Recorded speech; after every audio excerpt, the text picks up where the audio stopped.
¿Cuál crees tú que debe ser el paso para que el país haga esa transición hacia una salida apegada a derecho, hacia una salida constitucional para llevar a Venezuela hacia el próximo proceso electoral? Creo que hay una distorsión aquí, porque en primer lugar, el gobierno se ha quedado pegado a la Constitución. Es un gobierno que ha mantenido la paz, la estabilidad durante estos momentos muy difíciles, que ha garantizado también que sigue permaneciendo el país en paz y con plena estabilidad en momentos de mucho dolor para una gran mayoría de venezolanos y venezolanas. Próximamente, sin duda, se va a seguir los pasos a convocar las elecciones tal cual y como lo dicta la Constitución. Es interesante porque las personas que han sistemáticamente violado la Constitución bolivariana desde que fue ratificada por una mayoría del pueblo venezolano son justamente personas como la persona que te está acompañando, Patricia, ahí en Caracas. Y son personas que apoyaron un golpe de Estado contra Chávez, que en este momento destruyeran esa Constitución, desconocieran la legitimidad de esa Constitución. Son personas que desde luego han desconocido casi todos los procesos electorales, con la excepción de los cuales han ganado ellos. Entonces, creo que aquí no tenemos que estar preocupados por parte, por lo menos del gobierno, por los seguidores del presidente Chávez, de que todo se va a continuar en línea con la Constitución. Es una Constitución que Chávez mismo mantuvo al lado de su corazón todos los días durante su gestión como presidente. Una Constitución que él aplaudió, que él siempre respaldó y en lo cual siempre insistió en que se cumpliera. Entonces, creo que hay que respetar en estos momentos el dolor que los venezolanos, las venezolanas y muchas personas alrededor del mundo estamos sintiendo, dejarnos este tiempo también de estar de luto, de estar también celebrando la vida del presidente Chávez y todo lo que él ha hecho para Venezuela, la manera en que él ha transformado a Venezuela a ser otro país, un país que hoy en día es mucho más democrático que antes, un país en donde hay altos niveles de participación que casi no comparan con ningún país del mundo, un país, como ya bien señalaste, en donde se ha reducido la pobreza por más de la mitad gracias al presidente Hugo Chávez, un país en donde hoy en día una mayoría antes invisible hoy es visible y hoy tiene voz, y esa es la Venezuela que va a continuar, que va a continuar con muchísima fortaleza y con mucha unidad entre todos las personas, los factores que han estado durante todos estos años construyendo esa patria. Me encantaría integrar a ustedes dos en la conversación, pero desafortunadamente la diputada Machado no tiene posibilidad de oírte, Eva, así que más adelante le voy a transmitir algunas de las cosas que dijiste para que ella tenga la oportunidad también de reaccionar. Pero continúo contigo. ¿Cuál crees tú que será el principal legado de Hugo Chávez? ¿Cómo será recordado, no solamente en Venezuela, sino en el mundo entero? Bueno, yo creo que él ha sido uno de los principales y más poderosos luchadores por la justicia social. El hecho de que él priorizó a los pobres, a la gente más necesitada, por encima de los intereses económicos, las ganancias no financieras, por encima de todo lo que habían hecho otros presidentes en Venezuela y en muchas partes del mundo durante gran parte del siglo XX. O sea, el legado más importante es eso, es el hecho de que él abrió la puerta a una amplia participación en el país, a un despertar colectivo de la conciencia, no solamente en Venezuela, sino a nivel regional, se puede decir incluso a nivel internacional, una dignidad, una fortaleza que él representó ante las más grandes potencias que siempre querían aplastarlo, imponer su propia agenda. Chávez siempre ha estado parado firmemente frente a esos intereses, a esos poderes, diciendo en sus caras y con su lengua tan directa que él siempre manejaba y tan sincero, tan honesto, ¿no? De que él estaba al lado del pueblo porque él es pueblo y que nunca se iba a someter a esos intereses nefastos que siempre querían aislar, excluir a la gran mayoría de nuestro mundo. O sea, entonces yo creo que eso es su legado más importante que él ha dejado. Quiero darle la oportunidad a la diputada María Corina Machado a comentar parte de lo que dijiste. Obviamente la periodista Eva Gollinger está en desacuerdo con esa visión de transición hacia unas nuevas elecciones. Dice la persona que te acompaña, refiriéndose a ti, María Corina, fue quien apoyó intentos de golpe de Estado, quien ha desconocido resultados electorales y los únicos que reconocen son los que en los que ellos obtienen la victoria. Entonces, aquí, por supuesto, hay dos visiones de cómo se debe llevar el país hacia esa Pero Patricia, Venezuela, yo sí dije que sí se debe llevar elecciones. Perdón. Sí, dije que sí deben haber elecciones. Me está aclarando Eva que obviamente, la diferencia es en cómo. La diputada dice que debe asumir el presidente de la Asamblea Nacional y tú dices que, bueno, ya está establecido la sucesión a través de el vicepresidente, quien debe encargarse de llamar a elecciones, obviamente convocarlas y que esto, bueno, sea la salida institucional del país. María Corina. No, bueno, en primer lugar, la Constitución venezolana es muy clara en lo que establece y debe ser el presidente de la Asamblea Nacional en vista que se produce una ausencia absoluta sin previa juramentación. Ahora bien, si se pretende imponer esta tesis que viola la Constitución y el señor Nicolás Maduro asume como presidente encargado, no podrá ser candidato entonces, porque el artículo 229 de la Constitución venezolana establece que el vicepresidente no puede ser candidato. Él seguiría siendo vicepresidente, en ese caso vicepresidente encargado de la presidencia. De modo que allí estas contradicciones evidentes son producto de violar y desconocer la Constitución. Para mí lo fundamental, Patricia, es ver hacia adelante.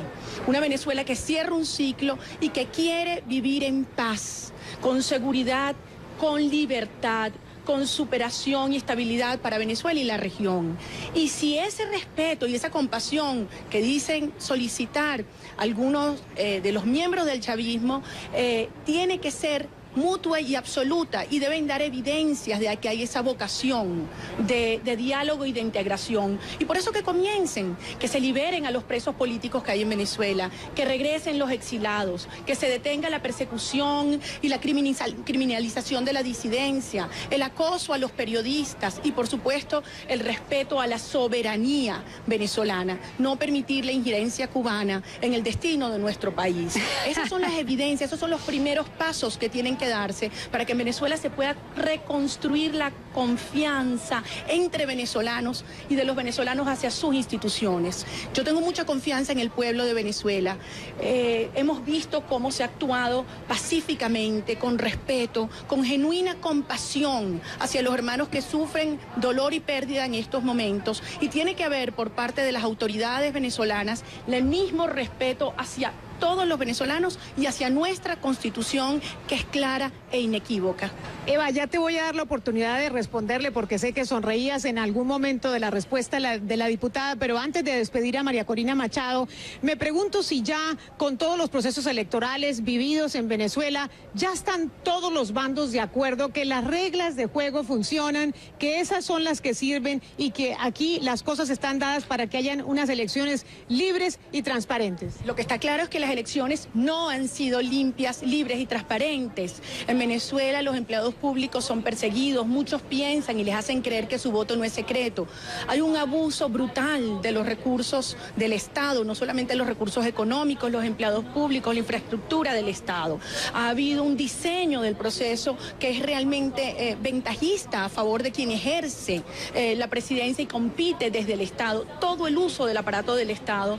Y por supuesto estamos exigiendo que el rol de las Fuerzas Armadas sea un rol absolutamente institucional, que se limite a resguardar la integridad y el orden público y no intervenir intimidando a los ciudadanos. Esto es necesario, es indispensable. Los venezolanos queremos elecciones limpias, libres y justas que permitan el ejercicio de la soberanía popular, porque solo así tendremos soberanía nacional y solo así podremos tener una Venezuela que avance en este proceso de transición democrática y pacífica y como un factor de estabilidad para toda la región de América Latina. Gracias, María Corina. Gracias. María Corina Machado, ella es diputada opositora de la Asamblea Nacional. Te doy la palabra a ti, Eva, tu respuesta a los comentarios de la diputada.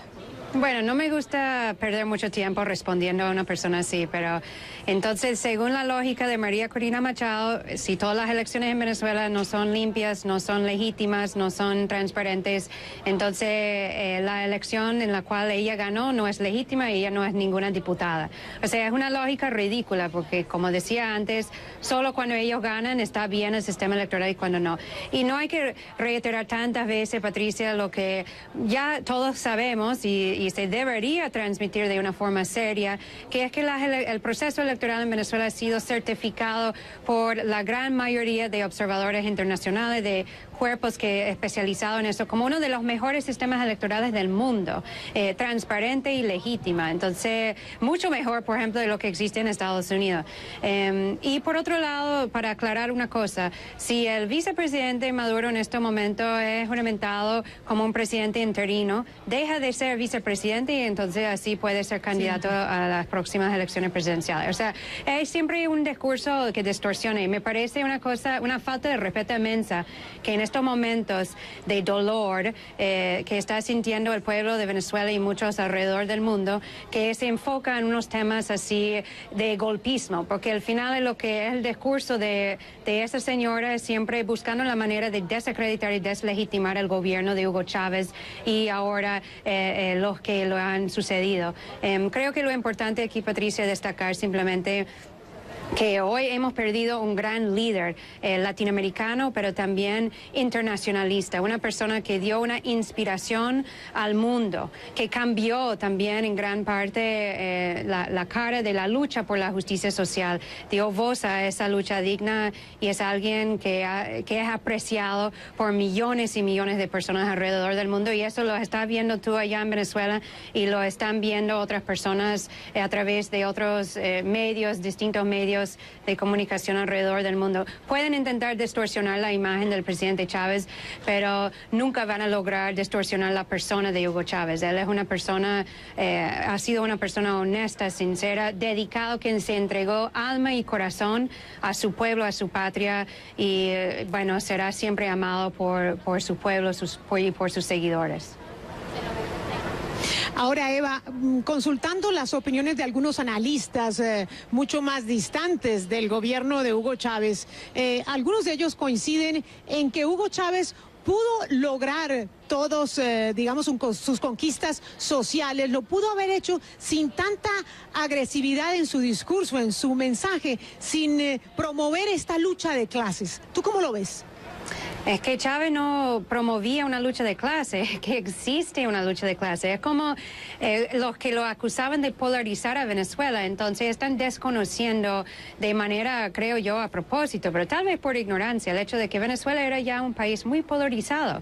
Lo que pasa es que antes de que Chávez fuera electo por primera vez en el 98, la gran mayoría polarizada no tenía voz, no tenía acceso a medios para expresarse. Entonces, tal vez esa polarización no se destacaba tanto, no se conocía tanto afuera de Venezuela, pero los venezolanos y las venezolanas no deberían negar eso, menos los que han crecido en estos años, ¿no? Durante el gobierno de Chávez. Pero yo creo que el discurso del presidente Chávez tenía su lugar, él tenía sus momentos, también tenía un discurso a veces muy sutil, muy suave, muy dulce, cantaba y recitaba poesía, declamaba, o sea, una persona de amplias características y capacidades que se sabía conectarse con sus audiencias. Y cuando se hablaba tal vez de esa forma que califica como agresiva, porque estaba con la pasión adentro y la rabia que sentía frente a esas injusticias y eso se expresaba a través de su voz, porque como decía antes, una persona muy sincera, no se escondía quién era Hugo Chávez, no había un Hugo Chávez en las pantallas y otro Hugo Chávez detrás de la pantalla, era Hugo Chávez, era él y eso era también uno de sus más grandes fortalezas, el hecho de que él no tenía tenía que esconder nada, era orgulloso de quién era él y de esa manera pues los demás se hicieran orgullosos de él. Al mismo tiempo hay que también reconocer el otro lado, o sea, de la moneda, el discurso agresivo de los llamados adversarios, o sea, del gobierno de Estados Unidos, siempre con sus declaraciones intentando desmoralizar, socavar, desacreditar la democracia venezolana y el gobierno de Hugo Chávez, intentando vincularlo con terrorismo, con narcotráfico. O sea, eso es una agresión incluso más allá de palabras, porque ahí pueden actuar con acciones concretas que son peligrosas, que ponen en peligro la soberanía de Venezuela. Entonces, y otro discurso cuando se ignora la mayoría del país o los minimiza o hablan con términos racistas o simplemente un desprecio hacia la mayoría de la población venezolana, que sea por su nivel de educación o su color de piel o su forma de hablar, eso es un discurso agresivo. Y yo creo que el presidente Chávez en muchos casos respondía frente a esas agresiones de una manera pues defensiva, buscando cómo proteger a su pueblo. Ahora, ya para terminar, antes de irnos a una pausa comercial, Eva, muchos también coinciden que quizás el modelo social, el modelo chavista, el modelo bolivariano de inclusión social no es sostenible en el tiempo, sin importar si Chávez está o no está al frente de ese modelo, porque es un modelo, dicen, paternalista y que lo que incentiva es la desaceleración económica porque no promueve la productividad interna, porque desalienta a la inversión nacional, a la creación de empleos. ¿Cómo lo ves tú? Creo que es el contrario. El desempleo se ha reducido durante el gobierno de Chávez en más de la mitad. Era más de 16% cuando él llegó al poder en el 98. Hoy está en menos de 8, 7. Ha llegado incluso a 6 punto algo en los últimos meses. Entonces, eso de nuevo son distorsiones. Producción. ¿Cuántas veces el presidente Chávez en los últimos años realizó actos públicos para acelerar la producción nacional? Haciendo reuniones públicas, además, con empresas privadas, para crear así empresas mixtas con el Estado, para darles créditos a las empresas privadas, para así de esa manera impulsar la producción nacional, buscando la manera de diversificar la economía venezolana, de no dependerse tanto del petróleo. Esa era una de las políticas principales del gobierno venezolano. No se puede negar, Patricia, que Venezuela es el país con las más grandes reservas petroleras del mundo y es su principal ingreso. Obviamente hay una gran dependencia en eso, pero Chávez estaba muy claro de eso y por eso estaba impulsando nuevas formas de diversificar esa economía, los acuerdos que han hecho con otros países alrededor del mundo, ampliándose más allá de los Estados Unidos, que así era antes, en los años 90, Rusia, China, todo América Latina, ¿no? Asia, África. Esas son relaciones que van a traer a Venezuela grandes beneficios en cuanto a su desarrollo económico, su desarrollo de la infraestructura del país, la producción nacional, el intercambio internacional. O sea, yo creo que muchas veces lo que dicen los críticos es simplemente porque quieren descalificar la gestión del hombre Hugo Chávez sin realmente tomar en cuenta los hechos de esa gestión. Y yo creo que los hechos hablan por sí solos. Es un modelo sostenido, es un modelo colectivo hoy en día, una producción creciente. Y yo creo que vamos a ver que el chavismo llegó para quedarse. La revolución bolivariana no estaba aquí de paseo. Es algo que ha llegado y que ha transformado el país para siempre. Eva Gollinger, periodista estadounidense, hablándonos desde Nueva York. Gracias por acompañarnos en esta cobertura especial donde estamos recordando a Hugo Chávez. Vamos a la pausa y regresamos con más después de unos mensajes. ¿Cuál crees tú que debe ser el paso para que el país haga esa transición hacia una salida apegada a derecho, hacia una salida constitucional para llevar a Venezuela hacia el próximo proceso electoral? Creo que hay una distorsión aquí, porque en primer lugar, el gobierno se ha quedado pegado a la Constitución. Es un gobierno que ha mantenido la paz, la estabilidad durante estos momentos muy difíciles, que ha garantizado también que sigue permaneciendo el país en paz y con plena estabilidad en momentos de mucho dolor para uno durante todos estos años construyendo esa patria. Me encantaría integrar a ustedes dos en la conversación, pero desafortunadamente la diputada Machado no tiene posibilidad de oírte, Eva. Así que más adelante le voy a transmitir algunas de las cosas que dijiste para que ella tenga la oportunidad también de reaccionar. Pero continúo contigo. ¿Cuál crees tú que será el principal legado de Hugo Chávez? ¿Cómo será recordado, no solamente en Venezuela, sino en el mundo entero? Bueno, yo creo que él ha sido uno de los principales y más poderosos luchadores por la justicia social. El hecho de que él priorizó a los pobres, a la gente más necesitada, por encima de una gran mayoría de venezolanos y venezolanas. Próximamente, sin duda, se va a seguir los pasos a convocar las elecciones tal cual y como lo dicta la Constitución. Es interesante porque las personas que han sistemáticamente violado la Constitución bolivariana desde que fue ratificada por una mayoría del pueblo venezolano son justamente personas como la persona que te está acompañando, Patricia, ahí en Caracas.